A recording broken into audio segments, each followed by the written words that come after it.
চন্দ্রনাথ পাহাড়ে এই প্লেসটা আমি যখনই আসি সো তখনই আমি সবচেয়ে বেশি সময় এই প্লেসে স্পেন্ড করি। আর এই প্লেসটা আমার কাছে সবচেয়ে বেশি বেটার একটা প্লেস মনে হয়, কারণ এখানে দোল খাওয়া যায় আর দ্বিতীয়ত এখান থেকে পাহাড় প্লাস সমুদ্র দুইটাই উপভোগ করা যায়। সো এই প্লেসটা কখনোই আমি মিস করি না। বিশেষ করে আমি এই পাহাড়ে আসি এই প্লেসটার জন্যই, যেমন এখানে বাতাস থাকে, একদম আমার ফ্রন্টে হচ্ছে সমুদ্র, আমার ডান পাশে পাহাড়, বাম পাশে পাহাড়, আর আমি যেখানে আছি সেটাও পাহাড়। সো আপনাদেরকে দেখাচ্ছি, জাস্ট আমি ক্যামেরাটা ব্যাক করাই। এই যে দেখেন একদম সোজা গুলিয়াখালী বিচ। সো এইখান থেকে আমি জানি না ক্যামেরাতে দেখা যাচ্ছে কিনা, তবে আমি চোখে দেখতে পাচ্ছি। সো আপনারা আসলে অবশ্যই এই প্লেসে আসবেন। এটা হচ্ছে প্রথম যে মন্দিরটা আছে, প্রথম মন্দির হচ্ছে এই পাশে। এই মন্দির থেকে একটু সামনে আসলে এই প্লেসটা আপনারা পেয়ে যাবেন। আসসালামু আলাইকুম সবাইকে, গুড মর্নিং। সো আমার এখানে এখন 4টা বাজে, মানে সকাল 4টা। আর আজকে আমি যাচ্ছি সীতাকুণ্ড। আমাদের এই অঞ্চলের জন্য লাইক চাঁদপুর, কুমিল্লা, ফেনী, নোয়াখালী, এই অঞ্চলের জন্য হচ্ছে সীতাকুণ্ডটা হচ্ছে মোস্ট ওয়ান্টেড প্লেস। কারণ সীতাকুণ্ডতে কী নেই, পাহাড় আছে, ঝর্ণা আছে, লেক আছে। সো আমরা মূলত যাচ্ছি চন্দ্রনাথ পাহাড়ে। চন্দ্রনাথ পাহাড় থেকে হচ্ছে নেমে আমরা যাব যে কোনো একটা ঝর্ণাতে যেটাতে পানি থাকে। দেন ওইখান থেকে আমরা মুভ করব মহামায়া লেকে। মহামায়া লেকে হচ্ছে আমি মেবি 2 ইয়ার্স আগে গিয়েছিলাম, এর আগে পরে আর যাওয়া হয়নি। সো আজকে যাওয়ার প্ল্যান আছে যদি সেই সময় থাকে হাতে। সো এই অঞ্চলের জন্য আমাদের কাছে যদি মোস্ট ওয়ান্টেড একটা পাহাড় থাকে তাহলে সীতাকুণ্ড পাহাড়টা আছে। এটা খুব বেশি বড় না, আমার কাছে মনে হয় যে এটা একটা বাচ্চা পাহাড়। যারা হচ্ছে নতুন পাহাড়ে উঠে সেক্ষেত্রে তাদের জন্য এটা কমফোর্টেবল একটা পাহাড় অন্য অন্য পাহাড়ের তুলনায়। সো আরেকটা ব্যাপার হচ্ছে কি, এটা কিন্তু বাইক ট্যুর না, যাব হচ্ছে ট্রেনে। চাঁদপুর থেকে আমি যদি প্ল্যানটা বলি, চাঁদপুর থেকে হচ্ছে ট্রেনে যাব ফেনীতে, ফেনী থেকে হচ্ছে আমরা বাসে চলে যাব সীতাকুণ্ড। আর আসার সময় হয়তো আমরা একদম বাসে চাঁদপুর চলে আসবো। সো আমি একা যাচ্ছি না, আমার সাথে হচ্ছে আমার কয়েকটা ছোটো ভাই ব্রাদার যাচ্ছে আর আমার টিমমেটরা যাচ্ছে। So let's go. So next কে যাবা? আমি যাবা, যাও। Yeah, done. Just one piece.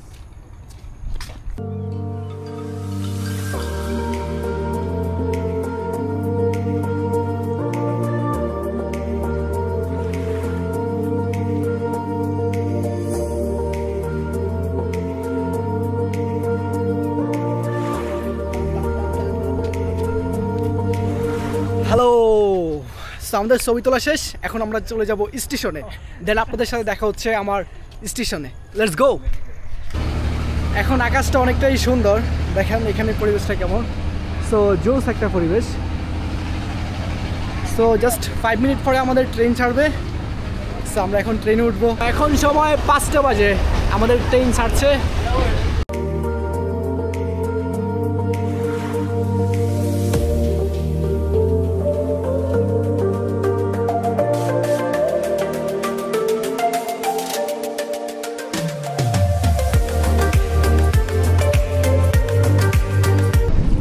So আমরা এখন কুমিরা চলে আসছি। স্বাভাবিকভাবে আগে যে ট্রেনে আসতাম আমরা, এই ট্রেনে সো কুমিরা আগে থামতো না। সো আজকে জানলাম যে কুমিরা এই ট্রেনটা থামে। সো সীতাকুণ্ড কিন্তু আমরা পিছনে ফেলে আসছি। সো এখন আমরা কুমিরা থেকে আবার সীতাকুণ্ড ব্যাক করব। সো হোপফুলি 20 থেকে 30 মিনিটের মতো লাগবো। সো এখন কয়টা বাজে? এখন বাজে 9টা। তার মানে আমাদের অলমোস্ট বলা যায় যে 10টা বাজবে পাহাড়ে উঠতে উঠতে। সো এখনও 1 ঘন্টা। আর আজকের ওয়েদার মোটামুটি ভালো, খুব বেশি গরম লাগেনি, রৌদ্র আছে এমনিতে, ওয়েদারটা একদম ক্লিন। একটু আমার লাইফের সবচেয়ে বেশি ভিজিটেড পাহাড় হচ্ছে চন্দ্রনাথ পাহাড়। আর এই পাহাড়ের আমি এখন এমন একটা জায়গায় দাঁড়িয়ে আছি যেখানে পাহাড় প্লাস সমুদ্র দুইটাই উপভোগ করা যায়। আমি জানি না আমার ভিডিওতে দেখা যাচ্ছে কিনা, তবে এই পাহাড়ের পরে হচ্ছে ডালু, তারপরে হচ্ছে গুলিয়াখালী বিচ। সো ওই যে গুলিয়াখালী বিচ দেখা যাচ্ছে, আমি জানি না দেখা যাচ্ছে কিনা, কিন্তু আমি দেখতে পাচ্ছি। তবে এই যে এই সময়ে, এখন চলে জুলাই মাস, এই সময় মোটামুটি বলা যায় যে আকাশ একদম ক্লিয়ার থাকে। সো এই সময় মোটামুটি একদম ক্লিয়ার দেখা যায় দূরের আর কি দৃশ্যগুলা।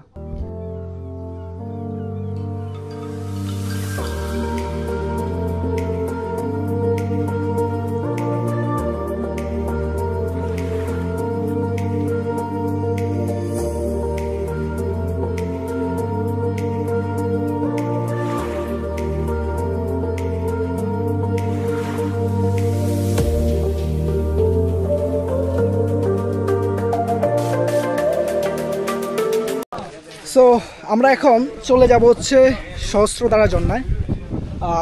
চন্দ্রনাথ পাহাড় থেকে নামার পরে এরকম একটা প্লেস আছে, আপনারা হচ্ছে নামার সময় প্লেসটা পাবেন। এখানে হচ্ছে সিএনজি দিয়ে যাওয়া, যেমন কি বাইকে উঠানো যায়। সো ভাবলাম সময় নষ্ট না করে এখান থেকে চলে যাই, যেহেতু এখন সময় বাজে 1:32। সো আমরা এখান থেকে একটা সিএনজি রিজার্ভ করব, দেন আমরা চলে যাব ঝর্ণাতে। মামা কই ড্রাইভ আমি করবো আজকে, সিএনজি ড্রাইভার হয়ে যাবো নি। আমার চালাইতে পারি, চালাবো নি, আগে প্লেন চালাইছি। উঠো সবাই, উঠো সবাই উঠো।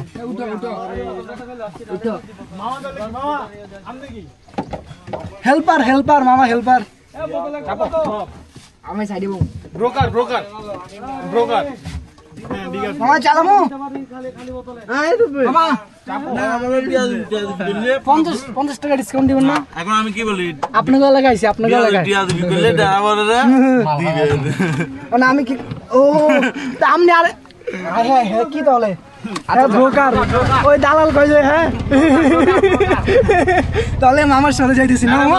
আমার 50 টাকা ডিসকাউন্ট দেওয়া যাবে না মামা? তবে আস্তে করলা আপনি আমার বাইরে দালাল করলে ব্রোকার ভাই, ব্রোকার ব্রোকার ব্রোকার ভাই, ব্রোকার ব্রোকার দালাল না ভাই। সেম কথা মামা 50 টাকা কম রাখো মামা। সো এইটা আমার প্রথম এক্সপিরিয়েন্স এই রাস্তা দিয়ে যাওয়া, পাহাড় থেকে গাড়ি দিয়ে নামা। সো আগে কখনো নামি নাই। সো জাস্ট আমি এক্সপিরিয়েন্স নেওয়ার জন্য আজকে এই চ্যালেঞ্জটা নিলাম। সো চলে যাচ্ছি।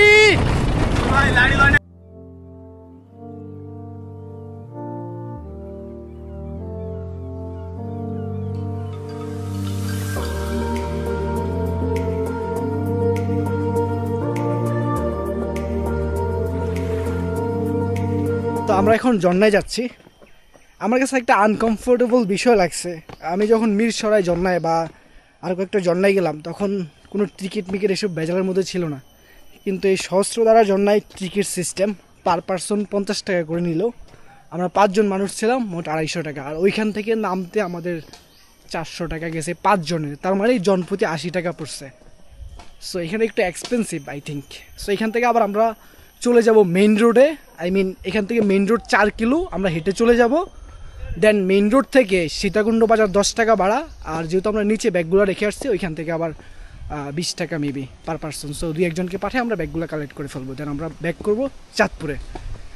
সো এইটা আমার জন্য একটা এক্সপিরিয়েন্স। আর এখানে যেহেতু আসছি, দেখি ঝর্ণাটা কেমন। আমি আবার খুব বেশি মানুষজন পছন্দ করি না।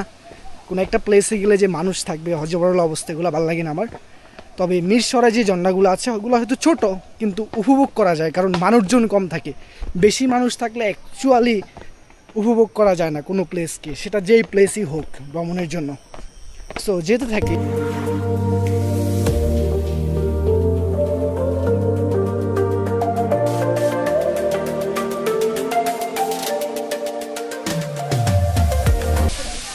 আলহামদুলিল্লাহ, সো ফাইনালি ঝর্ণায় চলে আসলাম। আর এটাতে খুব আহামরি পানি নাই, মোটামুটি বলা যায় এভারেজ একটা ঝর্ণা। মিরসরাইয়ের যে ঝর্ণাগুলো আছে ওইগুলো থেকে কিছুটা বড়, খুব বেশি বড় না। আর পানি যে একদম ক্লিয়ার তেমনটাও না, যেহেতু বৃষ্টি হয় স্বাভাবিক।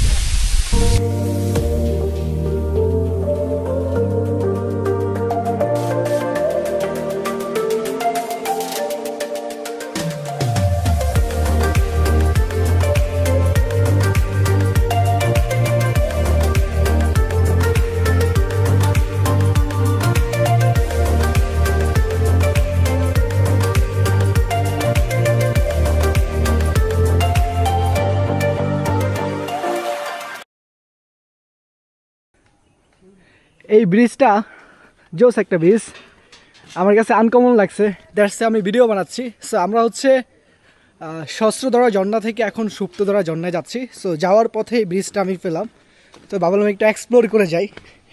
আমার ক্যামেরাতে স্টিল নাও 20% চার্জ আছে। হোপফুলি মেবি আরও 20 মিনিটের মতো ভিডিও রেকর্ড করা যাবে, আর 10 মিনিট সামথিং লাইক দ্যাট। আর খুব বেশি না, অল্প আছে। তবে সহস্রধারা থেকে এই সুপ্তধারা ঝর্ণাটা তুলনামূলক দূরত্ব বেশি, মানে রাস্তা থেকে আর কি। So let's go.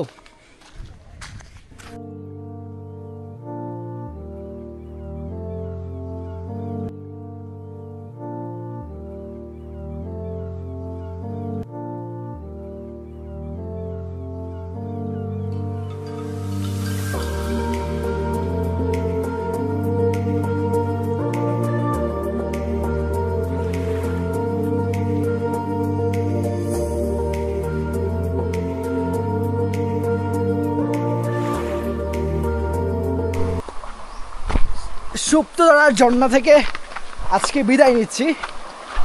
Still now আমার DJI Action 5 Proতে যথেষ্ট পরিমাণ চার্জ আছে, এখনও 13% চার্জ। দ্যাটস মিন মেবি আমি আরও ভিডিও ফটো তুলতে পারবো। আমার ফোন অলরেডি অফ। সো এইটা আমার কাছে সেকেন্ড অপশন।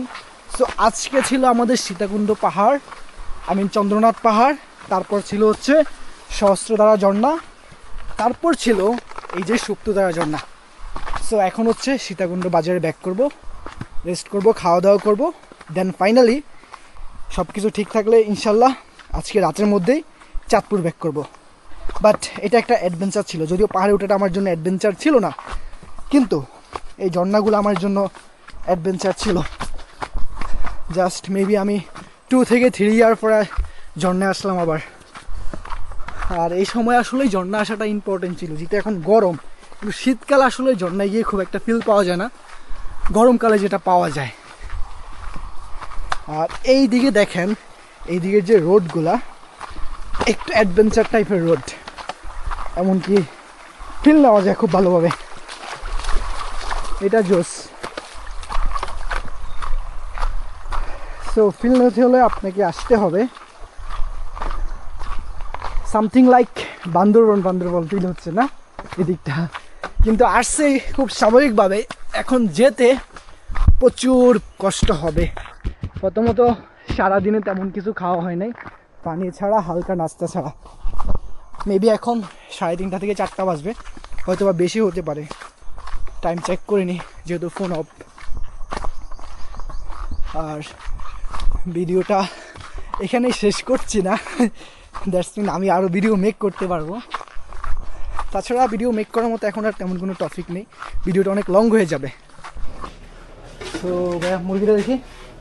সো আমরা এখন খাওয়া দাওয়া করবো। আমরা ঝর্ণা থেকে নিচে আসলাম, মোটামুটি ভালো সময় লাগছে, প্রায় 4 কিলোর মতো।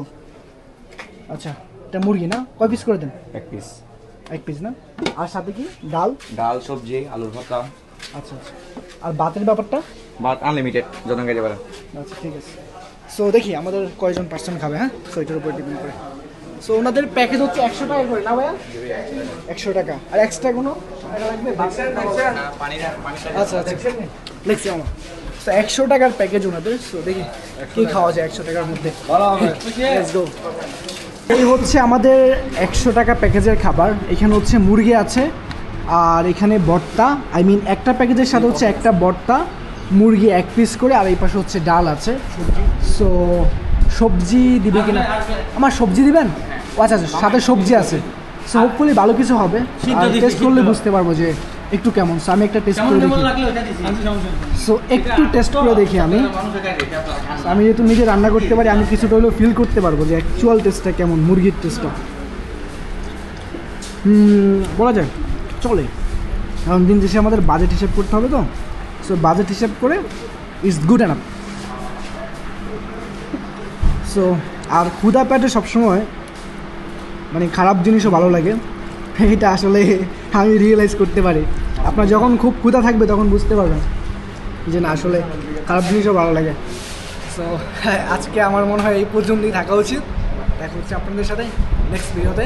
আল্লাহ হাফিজ, বিদায় নিচ্ছি সীতাকুণ্ড থেকে। ওকে।